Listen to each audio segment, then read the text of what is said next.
హన్మకొండ జిల్లా కలెక్టర్కు పలువురు విద్యార్థులు వినతి పత్రం సమర్పించి పెండింగుల్లో ఉన్న ఫీజు రీయింబర్స్మెంట్ మరియు స్కాలర్షిప్ బకాయిలను వెంటనే విడుదల చేయాలని కోరారు.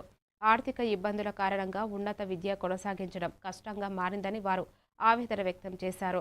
ప్రభుత్వం నిధులు ఆలస్యం చేయడంతో కళాశాల యాజమాన్యులు ఒత్తిడి తీసుకున్నాయని తెలిపారు.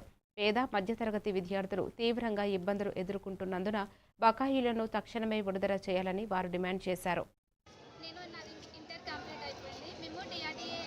కార్పొరేట్ స్కీమ్ కింద జాయిన్ అయినాం. మాకు అందులో సీట్ రావడంతో ఎట్లో గవర్నమెంటే పే చేస్తుంది కదా అని జాయిన్ అయినాం.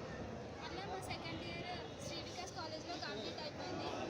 దానికి మేము 23,000 పే చేసుకున్నాం. దాని తర్వాత కూడా మాకు సర్టిఫికేట్స్ రావాలి అంటే ఇప్పుడు 30,000 స్కాలర్షిప్ పే చేసుకోమని అంటున్నారు. మాకు రీఎంబర్స్మెంట్ తొందర రావాలి, మా సర్టిఫికేట్స్ మాకు ఇప్పియండి. ఎందుకంటే మాకు ఇప్పుడు వెబ్సైట్ కౌన్సిలింగ్ ఉంది కనుక మా సర్టిఫికేట్స్ మాకు రావాలి, లేకపోతే మాకు మళ్ళీ 1 ఇయర్